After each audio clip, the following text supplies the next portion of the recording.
আর বাচ্চাটি ঘুমাচ্ছে। এই সুযোগে লোমগুলো উঠে নি। আরে মামা, আমার লোমগুলো সব তুলে ফেলে দিয়েছে। ও মামা, তোমাকে একটা ব্যবস্থা করতেই হবে। আরে ভাগনা, তুই চিন্তা করিস না, আমি এই বিষয়টি দেখতেছি। বিড়ালটি পালিয়ে যাবে কোথায়, আমি ওকে খুঁজে বের করবই। যাক, এই আনন্দেতে একটু মদ পান করা যাক। যাক, একটু মদ পান করে নিই। যাক, আমার ভাগ্নের প্রতিশোধ আমি নিব। বম মেরে আজকে বিড়ালটিকে উড়িয়ে দিব। ওয়াও, বম মেরে বিড়ালটিকে উড়িয়ে দিলাম। হায় হায়, আমার কালো ভুনা বানায় দিল। হা হা হা হা হা হা, কি একটা আনন্দ। আরে বন্ধু, তুমি কোথায়? তুমি তাড়াতাড়ি এসো। আমাকে বম মেরে উড়িয়ে দিয়েছে, আমাকে কালো বানিয়ে দিয়েছে। আরে আমি তো এখানে কাজ করতেছি। আর দাঁড়া, এখনই আসতেছি। এখনই যাইতেছি। দাঁড়া, আমার বন্ধুর সাথে প্রতিশোধ দিতেই হবে। হায় হায়, বন্ধুর প্রতিশোধ দিতে আসছে, একে মজা দেখাতেই হবে।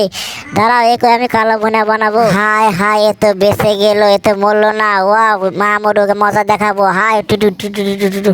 হায় হায় রে, আমাকে মেরেই ফেললো রে।